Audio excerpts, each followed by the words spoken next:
Mana azizlar, gruppamizdagi yosh yigitlar bilan alohida Uhud tog'iga ziyoratga keldik kech payt. Mana bu shahidlar maqbarasi. Shahidlar shu qabriston ko'milgan. Men bularni olib kelishimdan maqsad mana Hamza ibn Abdul Muttolib maktabi deyiladi. Hamza ibn Abdul Muttolib nomiga qo'yilgan maktab. Mana bu yerda Uhud jangini sxemasi bor mana. Uhud tog'idagi nimani? Jangni sxemasi. G'azvati Uhud, mana Uhud jang g'azoti deb mana aytilgan mana.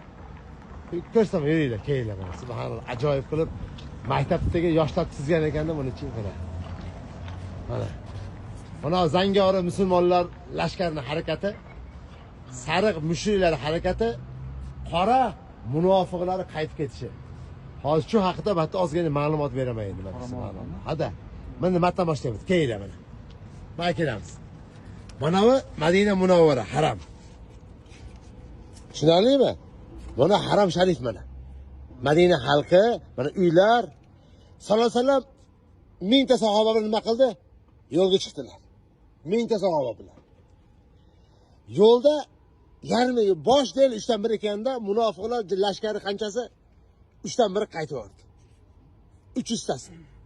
Mana rujuul munofiqin, munofiqlar qaytishligi mana shu yerda bo'ldi mana. Endi musulmonlar nima qiladi? 700 ta qolgan 700 tasi musulmonlar nima qildi? Darsh ketishdi mana. Iloji darsh ketishdi sahobalar. Bo'g'ali bo'rtirib, chiroyli qilib o'xshatgan.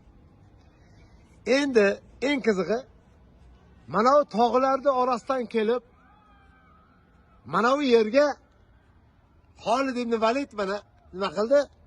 Askarlarni qo'yib oldi. Joylashib oldi. Mana bu yerda ikki limana askarlari bor edi. Chega qo'yishgan.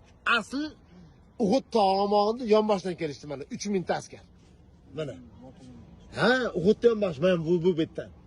3000 ta kelib asl mayga joylashgan. Mayga joylashgan. Xolid ibn Valid mayaqqa 200 soatlik mayga kelib oldi. Ikrima roziyallohu anhu tog'di bu yonbag'riga lashkar qurib turib oldi. Xullas payg'ambar sallallohu alayhi vasallam turgan yer 10 yer. Mana bu kamonchilar tog'i. Tushunarlik? Jang ko'rsatdik boya o'rtada bo'lgan. Xolid ibn Valid mattajib pismada yotib turgan burchakda motog'di yonbag'rida. Keyin mana bu yerdagi lashkarlar tushib ketgandan keyin Xolid ibn Valid orqa tomondan nima qildi? Aylanib o'tib hujum qilgan. Nariyada Ikrimani boshchiligidagi Abu Sufyon boshchiligidagi lashkar qaytgan. Mana bu yerda o'rtada g'ij-bij qatllar 70 ta sahoba ichida o'ldirilgan, shahid qilingan. Tushunarlimi? Tushunarlimi? Mana chiroyli qilib mana yozib chizib ko'rsatib qo'yishdilar. Mana orqadagi tog' Uhud tog'i.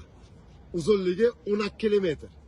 Endi ba'zi joylari 3, ba'zilar 7 kilometrgacha boradi. Sallallohu alayhi vasallam.